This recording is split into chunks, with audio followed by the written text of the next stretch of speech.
नमस्कार, आप देख रहे हैं द सूत्र और आपके साथ मैं हूं निशी भार्गव। आज कैंसर डे है और आज द सूत्र के स्टूडियो में हमारे साथ एक गेस्ट मौजूद है। उनका नाम है डॉक्टर नीलू मेहरोत्रा, जो कि सीनियर कैंसर सर्जन हैं और जवाहरलाल नेहरू हॉस्पिटल, जो कि कैंसर हॉस्पिटल है भोपाल में, वहाँ पर पिछले 25 सालों से लगातार कार्यरत हैं।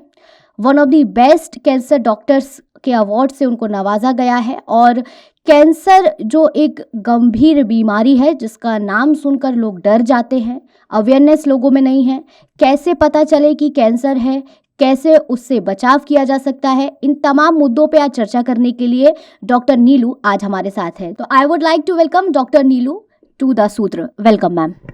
Thank you so much for calling me to the Sutra. Ma'am, सबसे पहला सवाल ये कि कैंसर जब हमारी बॉडी हमसे बात करने की कोशिश करती है, हमें बताती है, सिम्टम्स के थ्रू इंडिकेशन देती है कि something is going wrong with us, हम इसे कैसे पहचानें कि शायद ये कैंसर के लक्षण हो सकते हैं? कैंसर देखिए, हम लोग इंडिया में अगर देखा जाए तो बहुत विकट स्थिति है। ज़्यादातर मरीज हमारे पास लेट सेकंड स्टेज या थर्ड स्टेज में आते हैं। कुछ हैं जो फोर्थ में आते हैं और फर्स्ट में तो ना के बराबर आते हैं। हम अगर देखा जाए तो कैंसर को अगर 4 स्टेज में विभाग करते हैं, फोर्थ आखिरी स्टेज होती है। तो जब तक हमारे पास पहुंचता है वो ऑलरेडी लेट हो चुका होता है। अब मैं कारण पे आती हूँ कि क्यों लेट हो जाता है। हर कोई अपने पे अवेयर रखता है, अवेयरनेस इतनी रखता है कि मुझे कोई तकलीफ है तो मेरे पास डॉक्टर के पास जाना है। मगर हम फर्स्ट सेकेंड स्टेज में देखें तो कोई लक्षण नहीं होते। फर्स्ट स्टेज में तो ना के बराबर लक्षण होते हैं, सेकेंड स्टेज में लक्षण होते हैं मगर वो कम होते हैं, इतने कि वो कुछ नज़रअंदाज कर देता है या अपने घर वालों से ही सलाह ले लेता है कि मुझे यहाँ दुख रहा है या फलक रहा है, यहाँ पे मेरे को थोड़ा स्वेलिंग है, मगर वो अपने घरेलू इलाज से अपना काम चलाता रहता है। जब तक उसको गंभीर या दर्द चालू नहीं होता या गंभीरता की तरफ नहीं बढ़ जाता, तब तक वो डॉक्टरी सलाह तक नहीं पहुँचता। दुख की बात यह है कि सब जब तक डॉक्टरी जांच तक या डॉक्टर तक पहुंचते हैं तब तक वो लेट सेकेंड या थर्ड स्टेज में पहुंच जाते हैं। तो अपनी बॉडी को पहचानिए, अपनी बॉडी के बारे में जानिए। और ये प्रकोप इस कदर बढ़ रहा है कि अगर हमने इसकी जानकारी नहीं प्राप्त करी तो शायद हम इसके शिकार होने से न बच पाएंगे। इसलिए अगर हमें थोड़ी सी सूझबूझ, थोड़ी जानकारी हुई, देखते हैं किसी को ब्रेस्ट कैंसर है, अलग अलग पेनक्रियास कैंसर है, अलग तरीके के कैंसर होते हैं। तो आपकी डॉक्टरी भाषा में कितने तरीके के कैंसर होते हैं? कैंसर हर अंग का हो सकता है। हार्ट के अलावा अगर देखा जाए तो कैंसर हर अंग को ग्रसित कर सकता है। कोई अंग इससे बचा हुआ नहीं है, चाहे बच्चेदानी हो, चाहे पैनक्रियाज हो, स्टमक हो, इंटेस्टाइन हो, ब्रेन हो, हमारे लैरिंग्स हो, हमारे लंग्स हैं, जितने ऑर्गन्स हैं सब में हो सकता है। बट हम लक्षण कैसे पहचाने? वेरी इजी है ना। पहले एक तो ये है कि अपना रेगुलर चेकअप ज़रूर कराएं। हम जहाँ लैक करते हैं that is regular health checkup.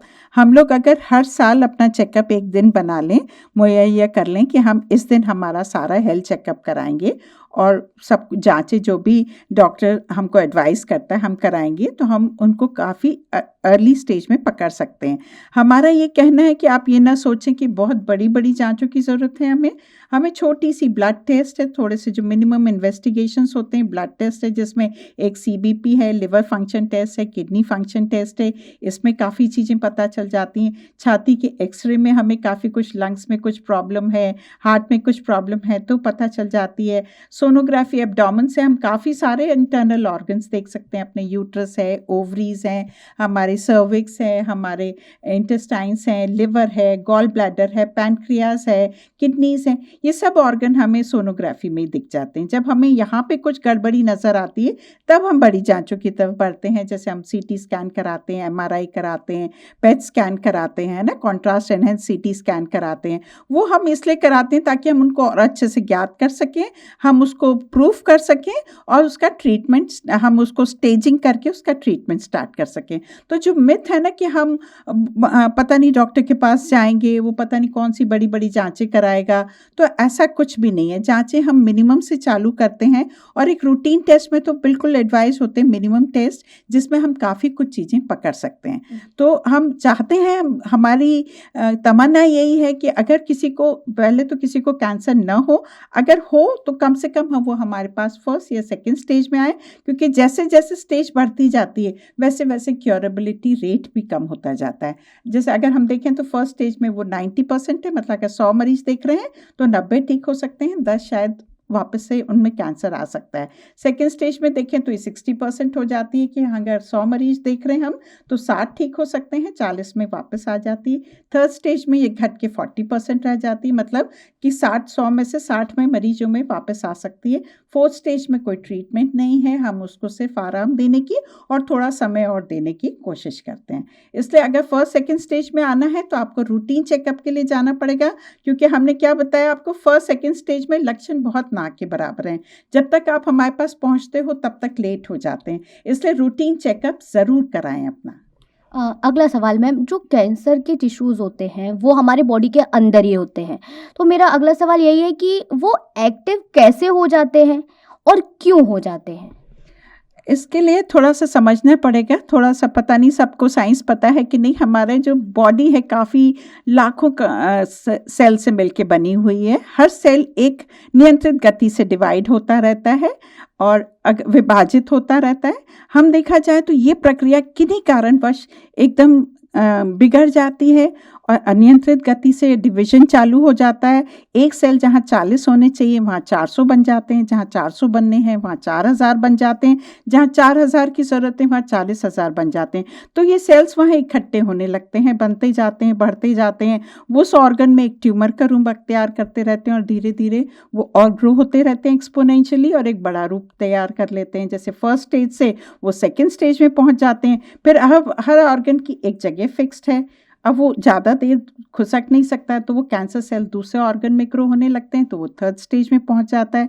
और खून हमारा दौड़ रहा है उस ट्यूमर में से हर 1 मिनट में 72 से 80 बार, तो उस ट्यूमर के कणों को लेके जाता है और दूसरे स्थान पे छोड़ देता है।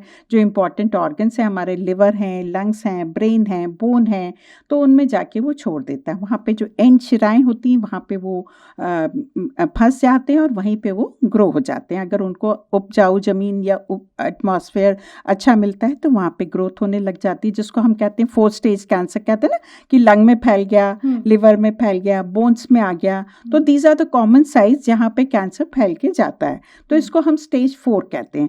तो बेस्ट ये रहता है कि ऑर्गन में वो छोटा है तब हम पकड़ लें। तो वो कैसे पता चलेगा, क्योंकि आपको कोई तकलीफ नहीं दे रहा, तो ये सोनोग्राफी, एक्सरे, आपको कोई भी तकलीफ हो तो उसको नज़रअंदाज न करें। अगर हम मुंह से चलें तो हमें मुंह में कोई छाला हो, जीभ में छाला हो, जीभ खाना गटकने पे तकलीफ हो, हमारे खाने के बाद में हमें उल्टी आने लगे, हम बोलने में आवाज़ बैठने लग जाए, आवाज़ सही से ना निकले, मुंह से खून आने लगे, है ना, खाकार में खून आने लगे, लैट्रिन के रास्ते खून आने लगे, हर कभी हमारा पेट दर्द होने लगे, अपच होने लगे, हमारे कभी डायरिया होने लगे, कभी कॉन्स्टिपेशन होने लगे, तो भी ये लक्षणों को आप बिल्कुल नज़रअंदाज न करें।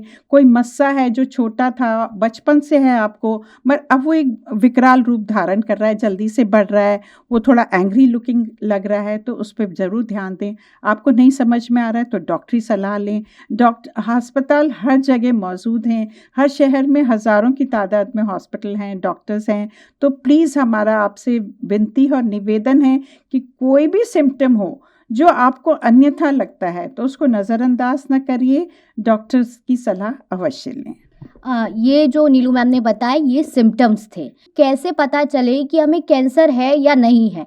तो ये जो तमाम सारे अनयूजुअल सिम्टम्स बताए, अगर इनमें से कुछ भी आपको हो रहा है तो आप जाएं डॉक्टर के पास, इससे एक प्रॉपर टाइम लेकर अपने ऊपर ध्यान दें और रेगुलर रूटीन चेकअप करवाएं ही करवाएं। जो लोगों के मन में बोल दी जाती हैं कि कैंसर लग जाता है, एक का कैंसर दूसरे को हो जाता है, या चौथे स्टेज पे पहुंचने के बाद कैंसर से बचा ही नहीं जा सकता, तमाम तरीके से इसके अलावा और कौन कौन से मिथ्स हैं जो आप लोगों को बताना चाहती हैं, अवेयर कराना चाहती हैं कि इन मिथ्स पर बिल्कुल भी यकीन ना करें?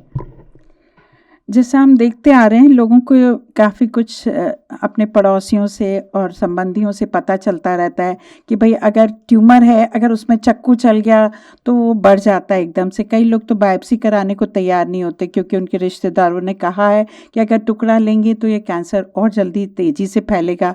हम बहुत छोटा सा टुकड़ा लेते हैं, वो तो उतने तो झड़ते ही रहते मात्र हमेशा, तो उसको लेके हम टेस्ट करना ज़रूरी होता है क्योंकि बिना टेस्टिंग के, बिना प्रूफ के हम ट्रीटमेंट स्टार्ट नहीं कर सकते। एक तो ये मिथ है। दूसरा ये मिथ है कि भाई हम लोगों को दर्द अगर स्वेलिंग भी है और उसमें दर्द नहीं है तो वो शायद वो नॉर्मल गठान है, उसको हम सिकाई से और घरेलू दवाई से ठीक कर सकते हैं। तो ऐसा नहीं है, कोई भी गठान है जो कि बढ़ रही है, लगातार बढ़ती जा रही है, कोई भी लक्षण है जो आपके बढ़ते जा रहे हैं तो आप बिल्कुल ना डरें, आप बिल्कुल डॉक्टरी सलाह लें। आप अपने रिश्तेदारों से बिल्कुल आप कन्फाइड करिए, हम उसके लिए नहीं मना करते हैं क्योंकि वही आपके हमेशा नज़दीक रहते हैं, मगर डॉक्टरी सलाह लेने से न हिचकें। जो भी मिथ्स हैं, जो भी आप सुनते आ रहे हैं रिश्तेदारों से, क्योंकि उनको इतनी नॉलेज नहीं है, उस पर ज़्यादा ध्यान न दें।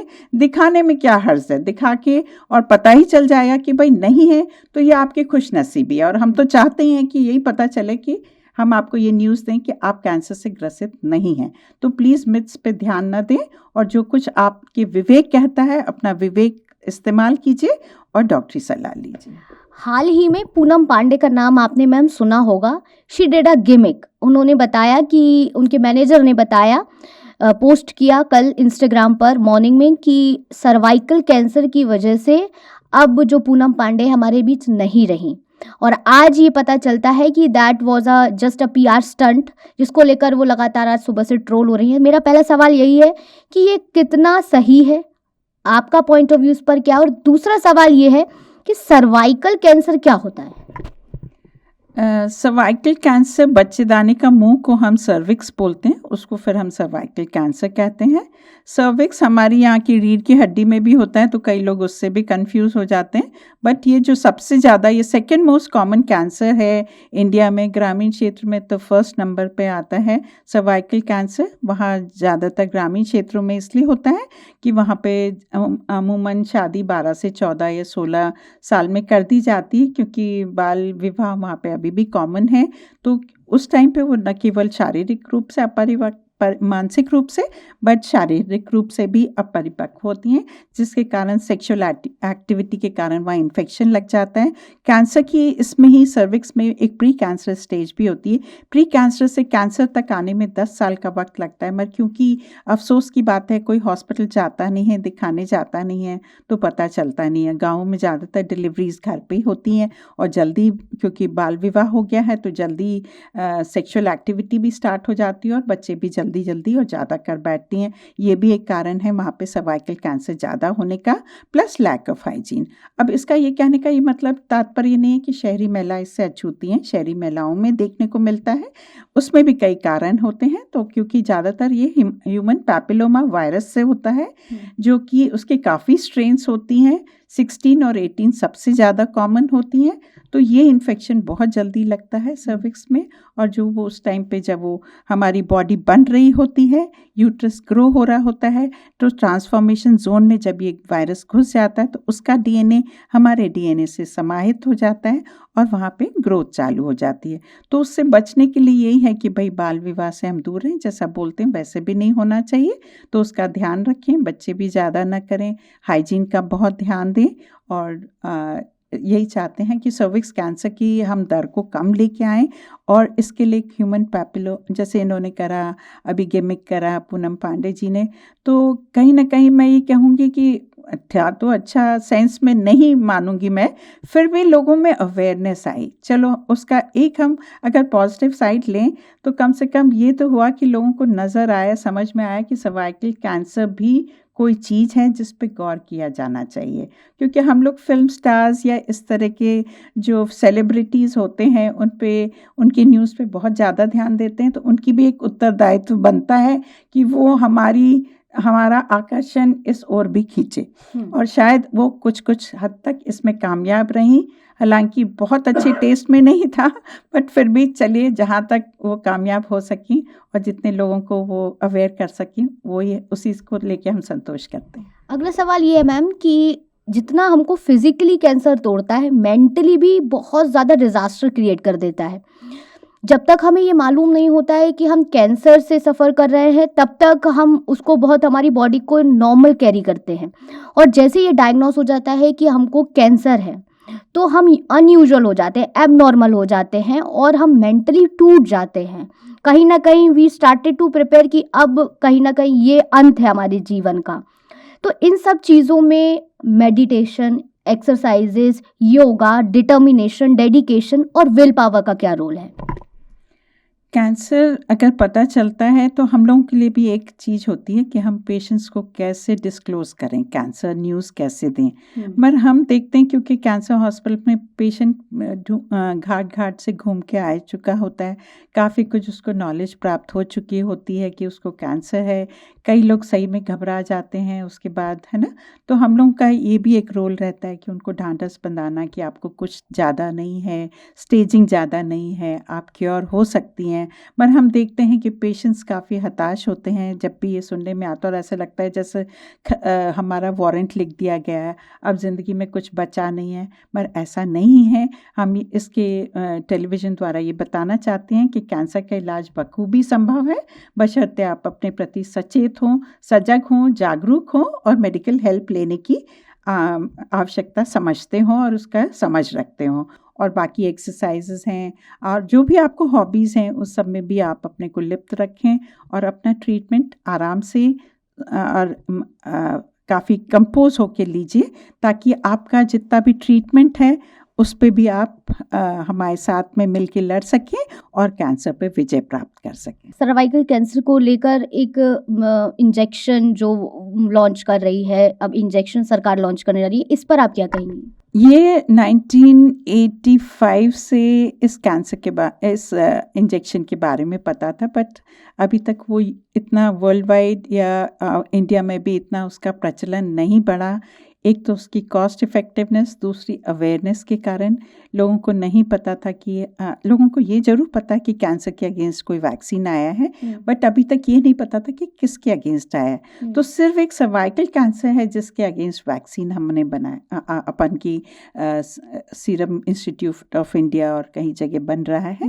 तो इसको डोजेस में दिया जाता है। ये हमारे जो हमने बताया ना, सर्वाइकल कैंसर जो है वो ह्यूमन पैपिलोमा वायरस से होता है, जिसकी मेन 16 और 18 स्ट्रेन्स होती है, उसके अगेंस्ट ये वैक्सीन बना है। ये 11 साल से लेके या 9 साल से लेके 26 साल तक की लड़कियों को दी जा सकती है। बिफोर द सेक्सुअल एक्टिविटी ये लग जाना चाहिए। इसके 2-3 डोजेस होते हैं, 0, 4 और 6 डोजेस, 3 डोजेस इनको दिए जाते हैं और इसका इफेक्टिवनेस 4.5 साल तक रहता है।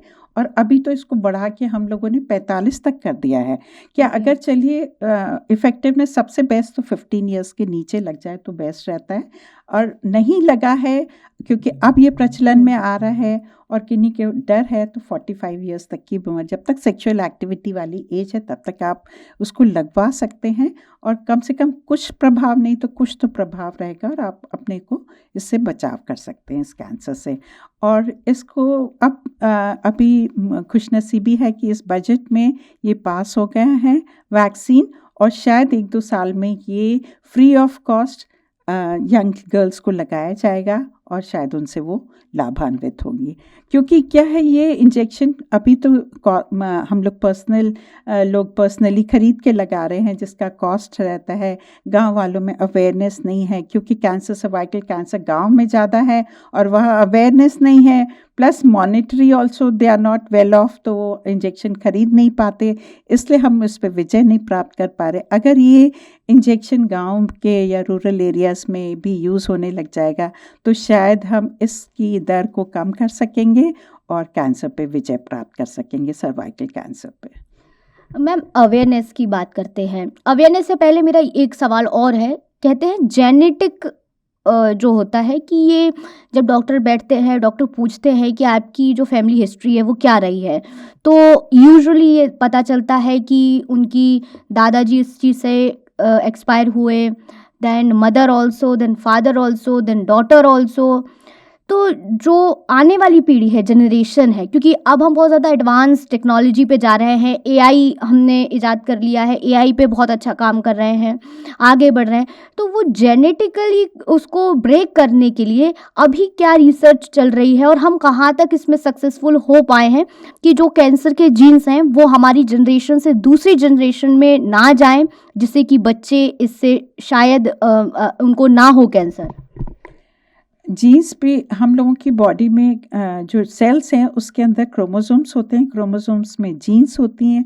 हमको क्या होने वाला है, हमारा कैरेक्टर कैसा होगा, हमें कौन सी बीमारियां हो सकती हैं, उसके लिए हमारे बॉडी में जीन्स पहले से ही निहित रहती है। पहले से अब जीन्स को तो पता रहता है कि ये होने वाला है, ये चीज़ इनको होगी, मगर हम लोगों को ज्ञात नहीं होता है। बट धीरे धीरे अब जेनेटिक स्टडीज़ चल रही हैं, क्रोमोसोमल स्टडीज़ चल रही हैं, जिस पे हम ढूंढ पा रहे हैं कि ये जीन्स इस चीज़ के लिए, तो अब इस पर रिसर्च तो चल रही है और ये जीन्स ट्रैवल होती है। जैसे माता पिता से ये डॉटर में आता है या बेटों में आता है, दादा दादी से भी ट्रैवल होता है। कभी स्किप्ड जीन्स भी होती हैं जो अगली जनरेशन में, इस जनरेशन में नहीं हुआ बट अगली जनरेशन में हुआ, चाहे डायबिटीज़ हो, चाहे ब्लड प्रेशर हो, चाहे कैंसर हो, चाहे थायराइड हो, क्या होगा वो सब जीन्स में हमारे डिटरमाइंड रहता है। तो इस पर स्टडी और रिसर्च चल रही है कि क्या हम वो जीन्स चेंज कर सकते हैं, क्या वो जीन्स ट्रैवल ना कर सके। इस पे काम बहुत चल रहा है, मगर अभी बहुत इनिशियल स्टेजेस में है। कब इनके रिजल्ट्स आएंगे, कब इनको यूज़ कर पाएंगे हम नहीं कह सकते। बट जिस तरह की हम लोग खुशनसीब हैं कि हम इस एरा में पैदा हुए हैं जहाँ हर दिन एक नई टेक्नोलॉजी सामने हमको देखने को मिलती है।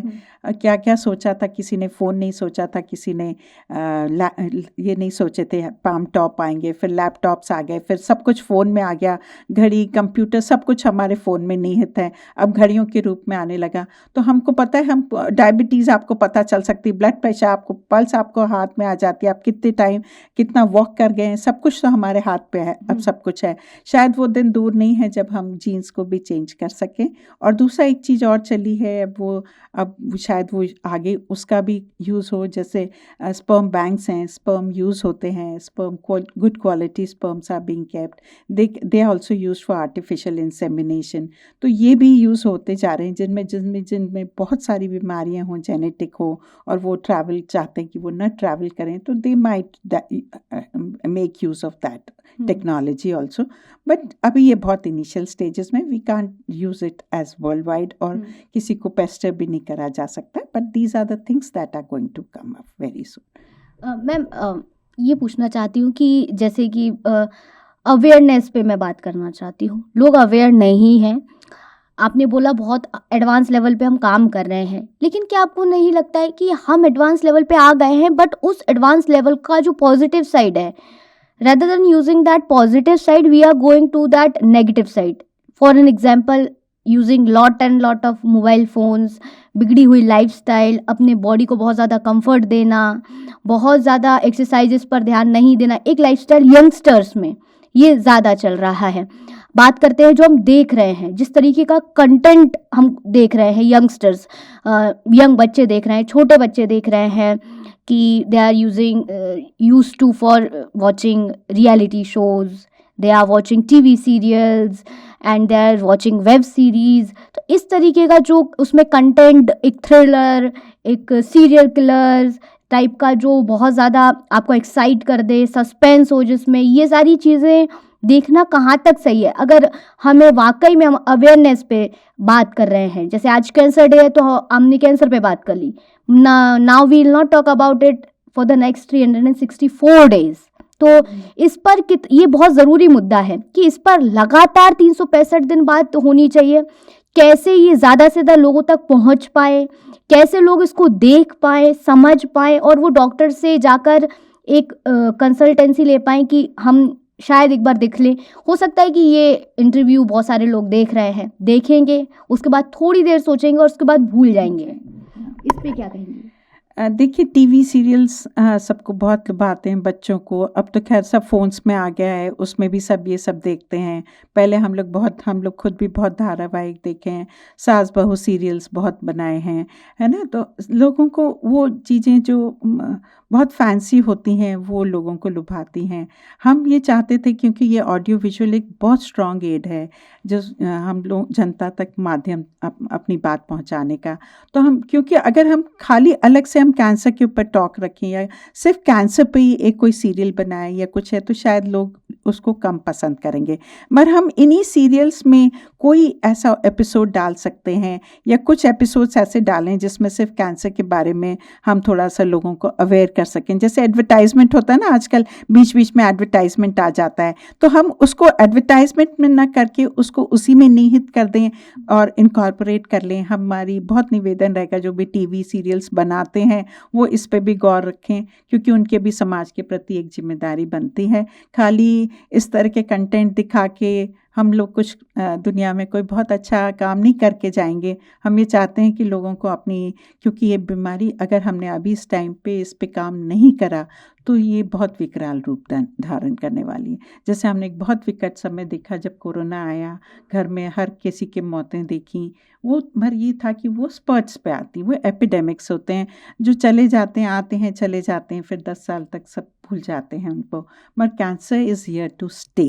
एंड अब वो पहले 2-3 घर के बीच की कहानी थी, अब ये घर घर की कहानी होती जा रही है। इसलिए हमें बहुत ध्यान देना है। और लाइफस्टाइल तो आप सोच ही रही हैं, देख ही रही हैं, सबका बदल चुका है। बच्चों का खान पान बदल गया है। दाल चावल तो वो खाना मानते ही नहीं है। Pasta, noodle, Maggi, pizza, burger, इसी में इनकी ज़िंदगी गुजरती है। These foods do not give you any content, there is no carbohydrates, no fats. उनमें फैट्स ज़्यादा कंटेंट, मतलब जो भी हार्मफुल चीज़ें हैं वो इन सब में है। बट अफसोस की बात है कि सारे बच्चे इन्हीं की तरफ दौड़े चले जा रहे हैं। सारे टाइम कंप्यूटर पे लगे रहना, सारे टाइम लैपटॉप पे लगे रहना, सारे टाइम फ़ोन्स पे लगे रहना। पर्सनल लाइफ चली गई है, लिविंग स्टैंडर्ड्स बिल्कुल चेंज हो गए हैं। दूसरा, खाने पीने में भी अगर हम सोचते कि हम बहुत ताज़ा खा रहे हैं तो वो भी नहीं है। पेस्टिसाइड्स, गेहूँ भी पेस्टिसाइड्स डल के बड़े हो रहे हैं, उगते हैं। हमारी जितनी वेजिटेबल्स हैं उन पे भी पेस्टिसाइड्स डाला जाता है। इवन उनमें हार्मोनल इंजेक्शंस लगाए जाते हैं so that they grow big and they become very, है ना, ग्लॉसी। उनको दिखाया जाता है, उसके ऊपर हम लोग बहुत सारे कलर्ड भी डाले जाते हैं, जैसे लौकी, भिंडी, उन पे भी कलर्स भी डाले जाते हैं। आलूओं को एसिड से धोया जाता है। सो वी कांट थिंक कि हमको बहुत अच्छा फूड मिल रहा है खाने के लिए। मिल्क भी देखा जाए तो मिल्क में भी काफ़ी कुछ मिलावट है। हम नहीं कह सकते कि हम बहुत शुद्ध खाना खा रहे हैं। जितने भी मसाले हैं पहले सब लेडीज़ घर में ही पीसती थीं शुद्ध लाके, अब वो भी पैकेट बंद आने लगे हैं। गेहूँ पहले घर में पिसता था, अब सब पैकेट्स में आते हैं, उसमें प्रिजर्वेटिव्स होते हैं। टिन फूड्स आने लगे हैं, उसमें भी बहुत प्रिजर्वेटिव्स हैं, वो भी बहुत हार्मफुल रहते हैं। तो हमारा लाइफस्टाइल प्लस सीडेंट्री लाइफस्टाइल हो गया है। हम बैठे, कार में बटन दबाया, हम पहुंच गए। वॉकिंग हमारी ना के बराबर हो गई है। तो ऑल दीज थिंग्स आर, अभी तो हमें कैंसर आगे पता नहीं जाके कंप्यूटर जनरेटेड, लैपटॉप जनरेटेड भी डिजीज़ चालू होने वाली हैं। आइज़ पे तो इफ़ेक्ट आ ही रहा है, बच्चों की गर्दन, नेक में आने लग गया है, हाथों में आने लग गया है। Many diseases are going to come up which we do not know कि अब क्या होने वाला है। बट स्टिल जो ये सबसे विकराल जो बीमारी अभी हमारे सामने आके खड़ी हुई है, हमें मिलके, हाथ मिला के, आप लोगों के साथ से, सूझबूझ से हमें इसके प्रति काम करना है। और कुछ नहीं है, छोटी सी सूझबूझ, थोड़ी सी जानकारी चाहिए कि भाई हमें क्या क्या लक्षण हो सकते हैं, उस पे हम ध्यान दें। कोई लक्षण है तो हम उसको नज़रअंदाज न करें। कुछ नहीं समझ में आ रहा है तो डॉक्टरी सलाह लें, तो उससे हम काफ़ी कुछ हम या तो प्रिवेंट कर सकते हैं कैंसर, या फिर हम उसको अर्ली स्टेज में पकड़ सकते हैं जब वो क्योरेबल स्टेज में होता है। जैसे फर्स्ट स्टेज में आप आएंगे तो आप 90% चांसेस हैं कि आप क्योर हो जाएंगे। तो why don't you come to us in the first stage. तो इसके लिए हम ये कहना चाहते हैं आपको कि please give a gift of life on your birthday. हम ये सोचते हैं ना हम किसी दिन जाके जांच कराएंगे, तो जैसे कल कभी नहीं आता वो दिन भी कभी नहीं आता। तो बर्थडे तो पता है सबकी सब आती है। You celebrate your birthday with your friends, family in the evening time only. Morning में you have got lot of time. तो तो मॉर्निंग में आप पहले से, अभी तो ठीक है, यू आर यंग इनफ, जो भी 30 से 5 से या 40 या क्रॉस कर चुके हैं, they should always make it a point कि अपनी बर्थडे या make it any day whichever you feel like, this is just to say कि आप बर्थडे वाले दिन करें. You get your test done, very simple test, you can go and ask the doctor which test has to be done, वो सब कराएं और शाम तक अपनी रिपोर्ट तैयार रखें कि yes I am all right for at least 1 year, I don't have any disease regarding that. And अपने जितने भी है, so that you have got a good report card in the evening, और कुछ है तो जल्दी पकड़ में आए, and so that we give you a very good cure. ये थी हमारे साथ डॉक्टर नीलू मेहरोत्रा, जिन्होंने बहुत ही स्वीट, बहुत ही काम, बहुत ही डिसेंट तरीके से समझाया कि कितना ज़रूरी है रूटीन चेकअप, कितना ज़रूरी है अवेयरनेस, और कितना ज़रूरी है सही तरीके से कंटेंट को इनटेक करना. जो हम सोशली कंटेंट इनटेक कर रहे हैं वो भी उतना ही ज़रूरी है जितना कि हम हमारे डाइट में कंटेंट को इनटेक कर रहे हैं. तो ऑन दिस कैंसर डे हम आपको यही कहना चाहेंगे कि आप अपने आप को स्वस्थ रखें, अपनी लाइफस्टाइल पे फोकस करें, अपने आप को बहुत ज़्यादा बैलेंस रखें, एक्सरसाइजेस करें, इनिशियली अपने आप को हेल्दी रखने की पूरी कोशिश करें. अगली बार आपसे जल्द होगी मुलाकात. आप बने रहिए 10 सूत्र के साथ.